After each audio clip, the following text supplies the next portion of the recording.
Try again.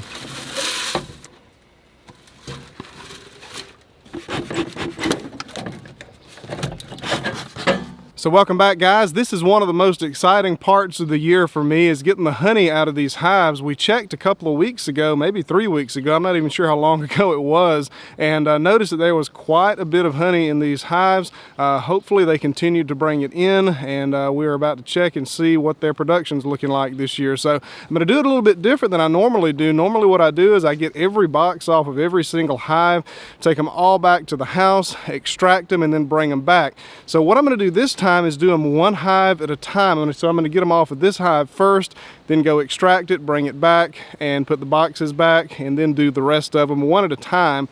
And the advantage of this, at least I'm thinking what the advantage will be, is it just won't be so overwhelming. Once I get a whole bunch of these boxes together, it's a lot to do, and the frames don't get back on the boxes in a timely manner, and I end up having to do some of it the next day. This way, if I'm not able to finish today, which I probably won't be, I'll just be able to kind of pick up where I left off tomorrow. So not a huge deal. So that's kind of what I'm going to do this time. So let's go ahead and get into these boxes and see what kind of production we've got. So we'll start with this box, and I'm not sure how the audio is going to be on this video. I just got me a brand new super fancy microphone for my camera, a professional grade microphone, and I'm not using my lapel mic, so we'll just kind of see. So I can see down in this box, and this box is nowhere near filled out. I believe that this is one of the boxes that I took from the struggling hive and stuck it on the top of this one, so it was empty when I put it in here.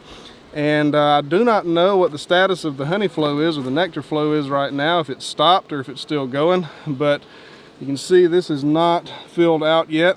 We're getting there, certainly, but it's just not quite there. Let's look at the color of this honey. My favorite is the very light spring honey, and this is getting kind of a little bit darker, if it'll focus. There we go. So you can see that stuff's just a little bit darker. So what we'll probably have is some very light spring honey and some of this darker later spring honey. Mix it together and we'll get a pretty decent flavor. Of course, I'm going to taste this real quick. Ooh, oh my goodness. Yeah, that's good. That's really good. Let's get some of this honey out of here.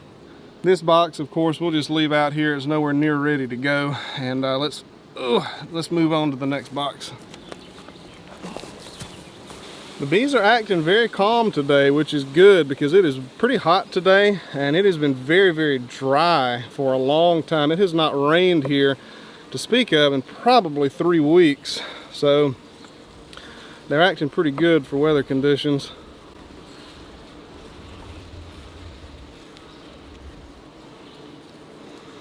All right, so yeah, this is looking nice.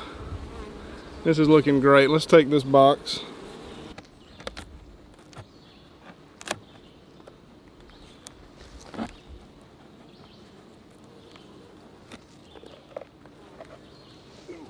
I'm going to use this little DeWalt blower to get the bees out of this box. It's going to look a little bit violent, but it doesn't hurt the bees at all. They'll just fly out and come straight back to the hive.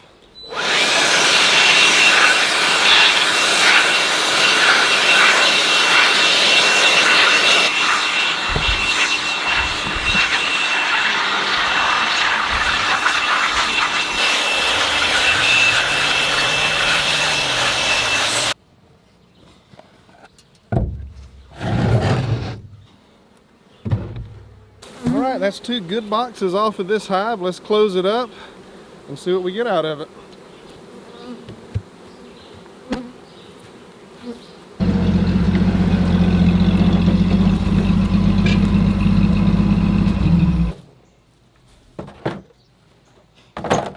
So you can see I'm doing this extraction in the shed this year, and I don't usually do it in the shed. I usually do it in the shop, but there's a couple of reasons I wanted to do it in the shed, and it may or may not work out well. I'm not sure yet. So out here there's more space. It's not as cluttered, and it's a lot cooler because the air is flowing. I've got a little bit of wind, and those are actually the main reasons I wanted to do it out here. The downside is if the honey flow or the nectar flow has quit for the year, I'm going to have a whole bunch of bees in here very, very soon because they're not preoccupied going out and getting honey, so, or nectar rather. So we'll just see what happens, I guess.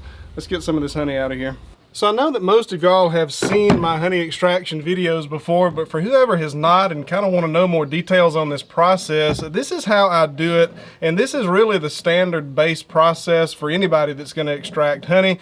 The equipment, the materials might be different, the knife might be different, but this is just kind of the way that I do it. So I'll walk you through the first frame here, then I'll just continue on. So the first step is to get these wax caps off of the honey frame here, and what the bees do is when they make honey, when they bring nectar back to the hive, they'll put it in the cells, and then once the honey has dried down to the appropriate moisture content, they'll cap them just like this. And once these frames are capped, you know that it's time to extract. It's actually honey at that point. It's really not honey until those frames, or those cells rather, are capped. And this is just a bread knife right here. It works pretty good. It's flexible and does a good job of kind of following the frame or following the caps. And that's kind of what I prefer to use. There's 150 different things that you can use out there. Most of them work really well, some of them don't work. And it's just kind of a personal preference thing. This seems to work for me. Once the caps are off both sides of the frame, I just put it down here in this Maxent 4-frame radial extractor. I'm not sponsored by Maxent, I just like their equipment. They make really, really good stuff.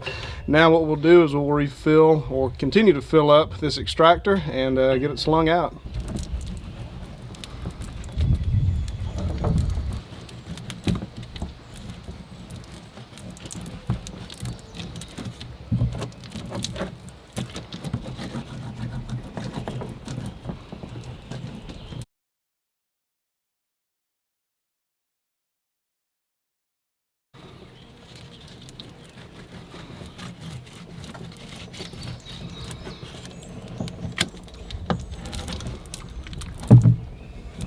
So now we've got 4 frames in the extractor here, and what we'll do is we'll just spin it. We're supposed to put a lid on it, but I want y'all to see what's going on here. We just spin it. The nicer models of this extractor have an electric motor, and I would encourage you, if you decide to purchase one of these extractors like this, get the model with the electric motor. I can certainly upgrade it, but it's going to be a whole lot better with an electric motor.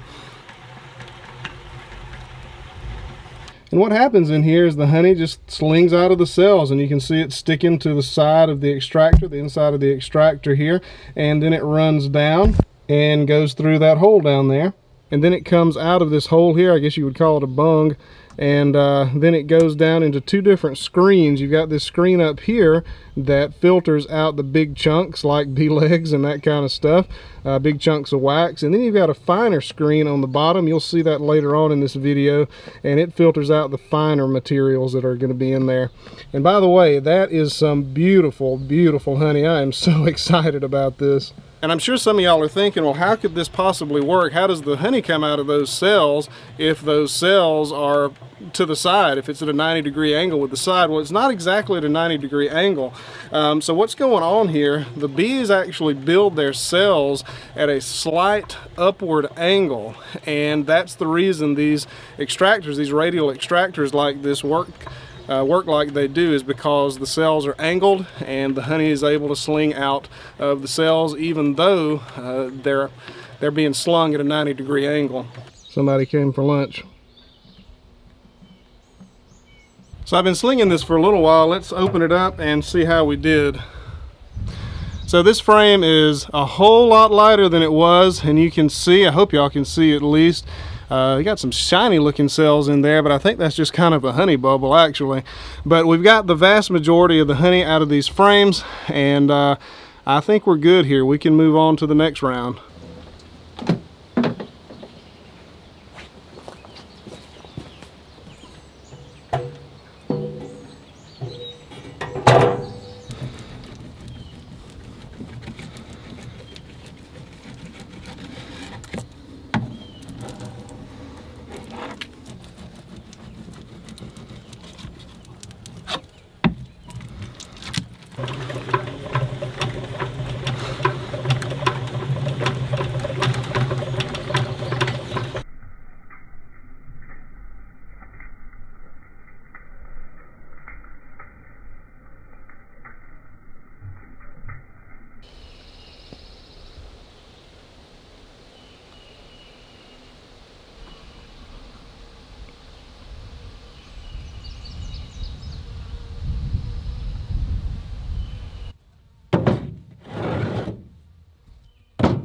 That's going to do it for those two supers, and we got from those two supers about to right there, which if I had to guess, I'd say maybe 35 pounds. I know that doesn't seem like a lot for those two supers, but you have to keep in mind some of those frames on the outer edges, they don't really always fill up as much, and some of them were just not extractable because there was too many open cells. So most of the ones on the outsides have a lot of open cells like that. So we'll put a lid on this and go get some more.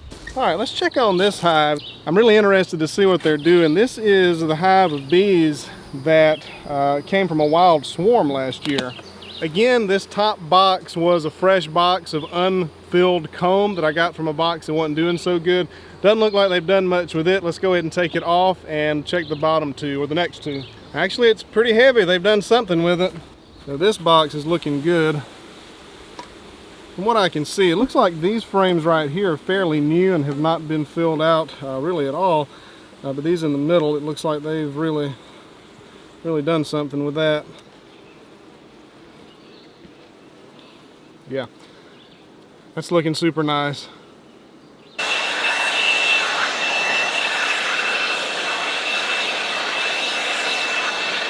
And this box is looking really good too, just looking at it from the top. I think this is going to be a winner. Oh, I may be wrong.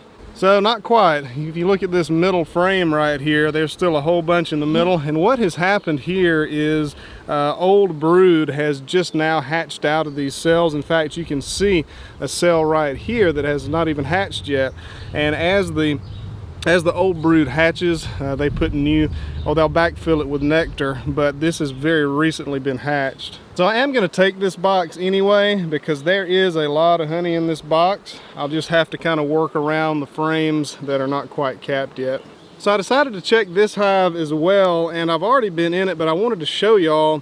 Unfortunately, this one's not going to be ready either. I was really expecting it to be ready, and here's the reason. So not all of these cells are capped. Kind of the rule of thumb with harvesting honey is that if 80% of the cells on your frame are capped, you're good. But the problem is if you have too much in there, if you get too much that's not actually honey and you extract it, you'll end up with fermented honey, and that's totally worthless, of course. So sadly, I'm not going to be able to extract this one either. I guess I just came out a little bit too early this year, so that's okay. We'll have something to look forward to in a month or so. And it was kind of the same story with this box. Lots and lots of honey. Not all of it is quite capped yet.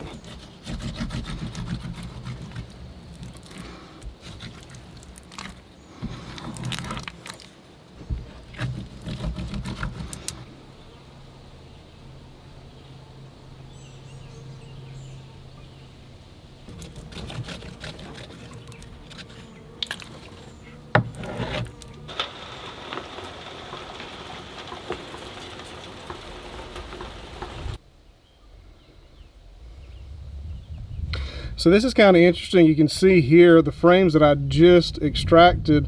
You see a very clear two sides kind of. In the dead center, you can see a very dark strip, and those were the frames that I extracted before. Those frames that I extracted before was probably some stuff from last year, late spring, and the stuff that's very clear on those two edges right there that you see is stuff from this year, early spring.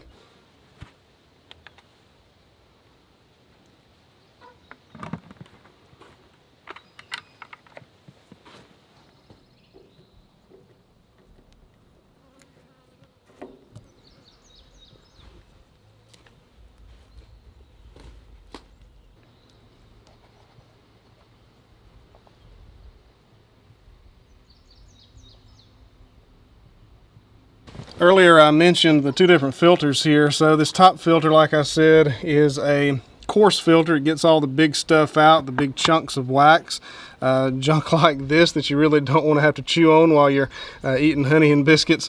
And the next one gets the fine particulates, I guess you could say, out. And you can see it's a much finer stream. It has a harder time getting through those through that wire mesh down there, and it just gets the smaller stuff out is all it does. And this is all that I do to my honey. I don't heat it, I don't do anything else, I don't filter it.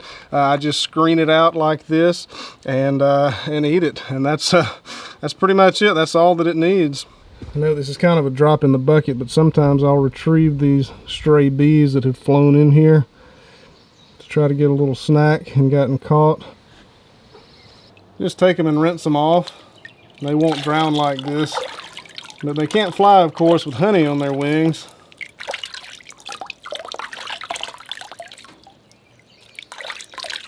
You can see her wings are freed now, and now I'll just put her out in the sunshine, and she should draw off and fly away. All right, let's check out the final hive here.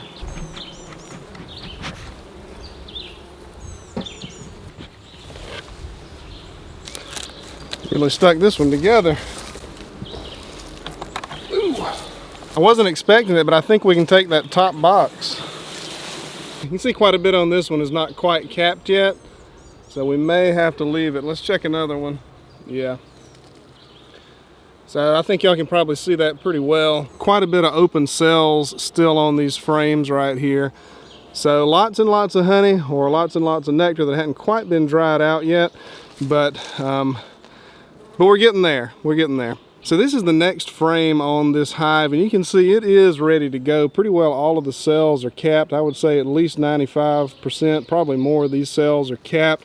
But at this point, I think I'm just going to take the top box and leave the rest of it. Let them work on drying these this nectar out into honey, and in a few weeks I'll come back and do it again. So let's just go ahead and take this top box and leave them with the rest of it.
So that's going to do it for the frames, but we still need to work on these cappings in here. So these are the cappings that we took off of those frames, and there's a ton of honey left in these cappings. So what I like to do here is just crush them all up, and I usually take the knife. I probably can do it by hand too. I may have done it by hand before, I don't know, but it's going to be pretty messy. But just cut them up, mash them up as much as you can, crush them, and then we'll run them through the strainer.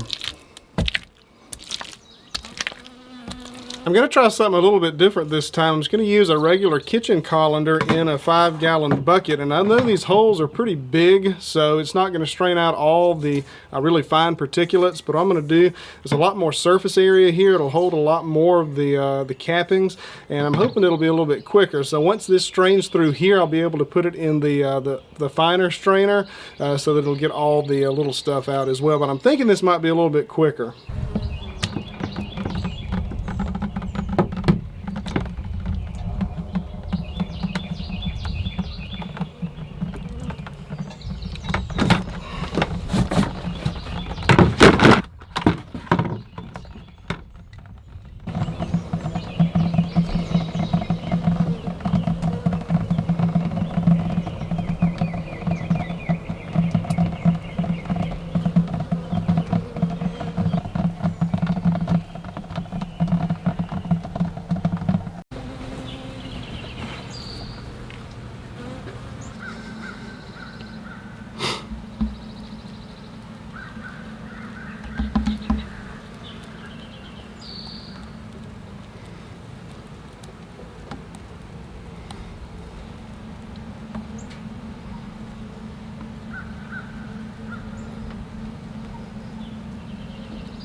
So guys, that's going to do it for this video. I really appreciate you watching. We ended up getting 100 pounds of honey out of all that. Now that's the weight with the buckets and everything included, so most likely between 90 and 95 pounds, something like that.